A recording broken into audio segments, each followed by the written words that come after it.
मुझे वतन से बेइंतहा मोहब्बत है मैडम, और इंशाल्लाह हमेशा रहेगी। मगर बावजूद इसके कि मेरी मस्जिद, मेरी इबादतगाह, मेरे कपड़े, मेरे कारोबार पर हमले होते, मगर मैं फिर भी कहता हूं कि वतन मेरा, हर वतन को हम छोड़कर नहीं जाएंगे। भारत एक चमन है जहां पर हर फूल को खिलना चाहिए, और अगर कोई इस फूल के अगर पूरे फूल खिलेंगे तो उसकी खुशबू से ये वतन मौतर होगा। बहुत बहुत शुक्रिया आपका कि आपने एक अहम मौजू पर मुझे बोलने का मौका इनायत फरमाया, और बड़े अफसोस की बात है कि बड़ी धूमधाम से हुकूमत की तरफ से इस बात को रखा गया, मगर 30 से ज़्यादा MP यहाँ पर मौजूद नहीं है। मैडम, पहले तो मैं वज़ीर आज़म की इस बात की मजम्मत करता हूँ और उनको बताना चाहूँगा कि जिना के बारे में उन्होंने जो कहा था, हम तो जिना के सख्त मुखालिफ है, इसलिए भारत को अपना वतन माने, मगर 42 में आपके प्यारे वीर और जिना की पार्टी ने नॉर्थ वेस्ट फ्रंटियर, सिंध और बंगाल में मिलकर हुकूमत चलाई, और उस हुकूमत ने 1.5 लाख हिंदू और मुसलमानों को अंग्रेजों की फौज में शामिल कराया ताकि वो लड़े। तो किसी शायर ने अच्छा कहा था वजीर आज़म के बारे में कि फरेब देकर जमाने को पारसा ना बनिए, इन्हें कहो कि वो बंदा बने खुदा ना बने, अमीर शहर यही चाहता या हजरत कि हमारी चीख गले में रहे सदा ना बने। दूसरी बात मैडम, हमारे वजीर दिफा जनाब राजनाथ सिंह साहब ने बड़ा ही अजीब व गरीब और तकलीफ दे बात कही उम्मुल मोमिनीन के बारे में और उम्मुल किताब के बारे में। उम्मुल मोमिनीन उनको कहते हैं जो हमारे प्रॉफिट मोहम्मद सल्लल्लाहु अलैहि वसल्लम की वाइफ है, वो हम तमाम मुसलमानों की माँ, हम उनको तस्वुर करते हैं, मगर हम उनकी इबादत नहीं करते, हम अपनी माँ की इबादत नहीं करते।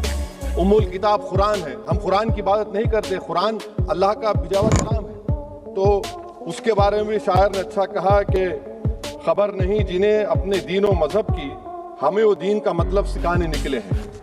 अहम बात यह है कि मैडम, हमारे मुल्क का आइन का इस लफ्ज से आगाज होता है वी द पीपल। इसका आगाज भारत माता के नाम से नहीं होता है। हमारे संविधान का जो प्रियम्बल है वो क्या कहता है? Liberty of thought, expression, belief, faith and worship. अगर दस्तूर का ये पहला सफा ये बात करता है तो फिर कैसे किसी शहरी को किसी खुदा, देवी, देवता की इबादत करने पर या सजदा करने पर मजबूर किया जा सकता है? आप ही की पार्टी से आज की जो बातें हुई है इसी कब हो रही हैं। हमारे कॉन्स्टिट्यूंट असेंबली में मैडम एक मोहतरमा थी रोहिणी कुमार चौधरी ने एक तजवीज़ दी थी कि प्रियम्बल में किसी देवी के नाम से शुरू हो। उन्होंने खास तौर से वंदे मातरम का जिक्र किया, मगर उसको कबूल नहीं किया गया। फिर KV कामत साहब ने एक तजवीज़ दी कि इट्स सिटीजन्स को बदलकर हर सिटीजन्स किया जाए और खुदा के नाम से शुरू किया जाए, वो तरमीम को मुस्तरद कर दिया गया।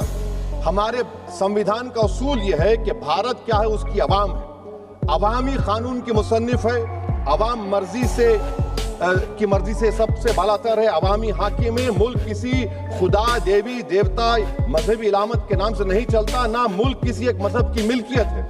इसीलिए बाबा साहब अम्बेडकर ने क्या कहा था, उन्होंने मदर इंडिया के नजरिए को मुस्तरद किया। बाबा साहब ने एक नई इस्तिलाह वजह कर दी और कहा कि भविष्यत भारत, ये बाबा साहब अम्बेडकर ने कहा।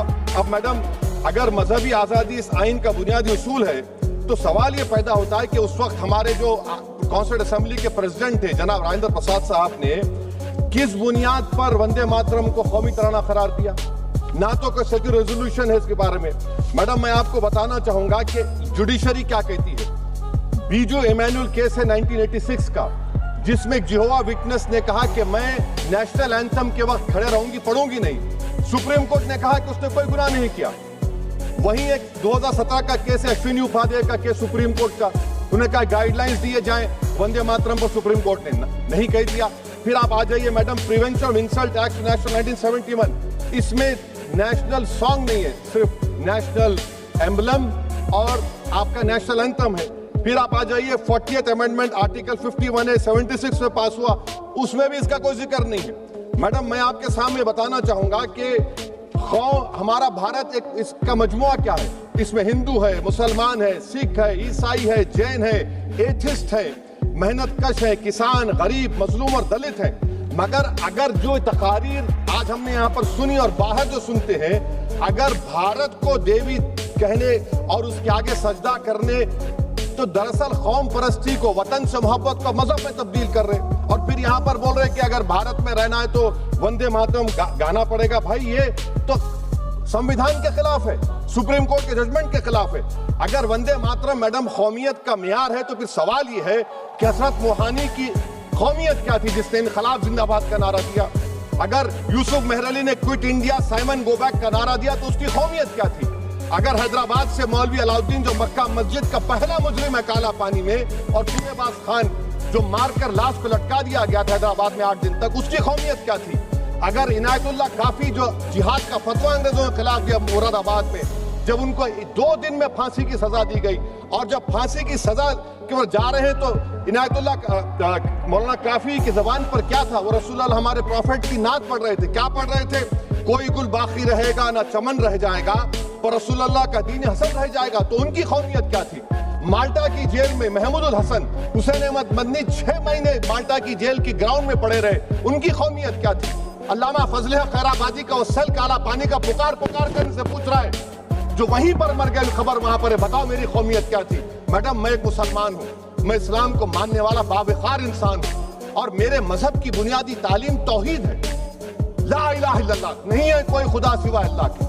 और कुरान में अल्लाह क्या बोल रहा? इय्याका नअबुदु इय्याका नस्तईन, तुम मेरी इबादत करो, मुझे मानो। मुझे कहां से मिल रहा?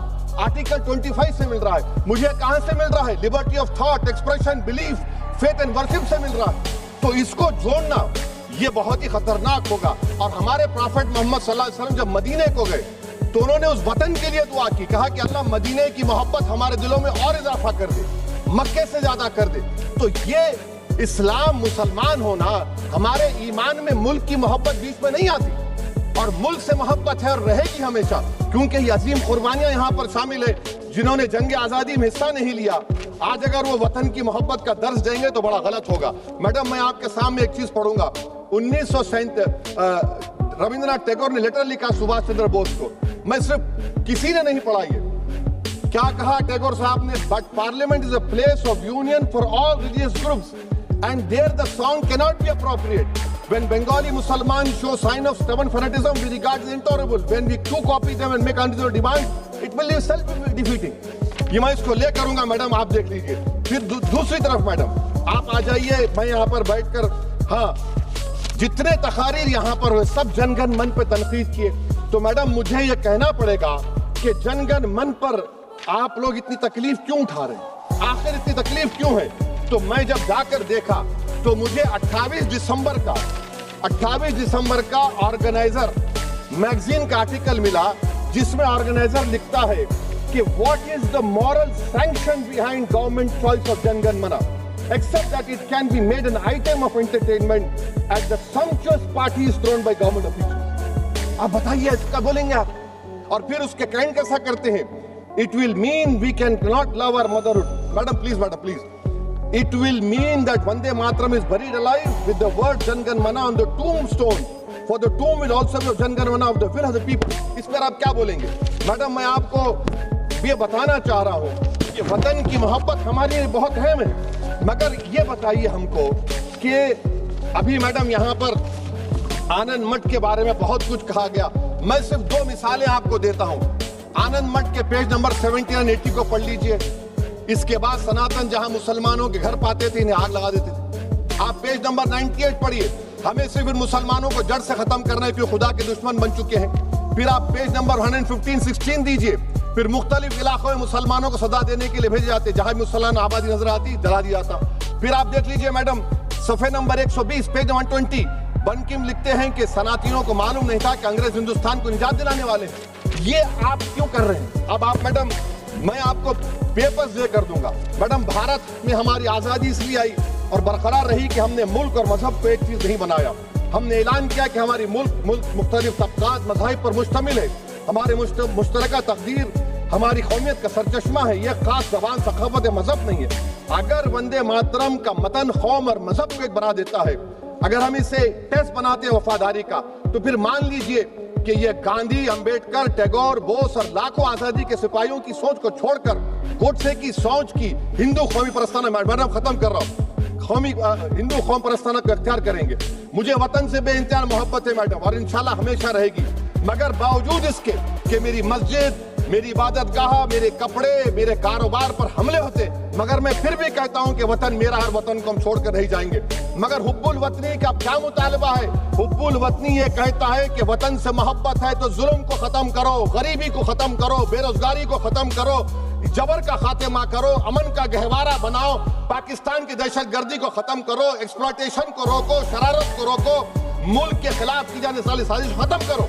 मैडम, भारत एक चमन है जहां पर हर फूल को खिलना चाहिए, और अगर कोई इस फूल का अगर पूरे फूल खिलेंगे तो उसकी खुशबू से ये वतन मौतकर होगा। मगर अगर इस चमन का माली ये कहेगा कि एक ही फूल खिलेगा, तो मैं जिम्मेदारी के साथ कह रहा हूं, अगर एक ही फूल खिलेगा तो वो सहरा बन जाएगा और माली माली नहीं रहेगा, वो जल्लाद कहलाएगा। तो इसीलिए मैडम, हम उम्मीद करते हैं कि हुकूमत इस पर जोर जबर ना करे। मेरा राइट है, यकीनन मैं जानता हूं कि आजादी के लड़ाई में वंदे मातरम का नारा था, मगर अगर आप इसको जबर करेंगे तो ये संविधान के खिलाफ है। वफादारी का सर्टिफिकेट हमसे मत लीजिए मैडम, खत्म कर रहा हूं। वफादारी का सर्टिफिकेट हमसे मत लीजिए। आपके बुजुर्गों के कोई एक किताब में लिख के क्या लिखा है बता दीजिए, कहां पर क्या लिखा हुआ है। तो मैं मैडम, मैं इस शेर पर अपनी बात को खत्म कर रहा हूं मैडम, मैं इस शेर पर अपनी बात को खत्म कर रहा हूं मैडम, मैं अपनी बात को खत्म कर देता हूं मैडम, क्योंकि आप बहुत जल्दी में हैं। कि भारत जिंदाबाद, हिंदू मुसलमान जिंदाबाद, दलित जिंदाबाद, ईसाई जिंदाबाद, आदिवासी जिंदाबाद, जो किसी खुदा को नहीं मानते वो भी जिंदाबाद, और मैडम सब पिछड़ा सब आ गया इसमें। तो हम उम्मीद करते कि इस रूह को आप समझेंगे अगर आप सिर्फ अपनी आइडियोलॉजी को लेकर चलेंगे। और आखिर में मैडम, जनाब बंकिम चंद्रा साहब के बारे में मैं आपके सामने डॉक्यूमेंट लेकर रहा हूं कि उन्होंने बीए का एग्जाम पास नहीं किया था, 7 मार्क्स से फेल हो गए थे, ये भी रख रहा हूं। तो आप इसका लिटरेरी जायंट बता रहे, ये नहीं है। बहुत बहुत शुक्रिया। धन्यवाद सभापति महोदया। मैं इस सदन का ध्यान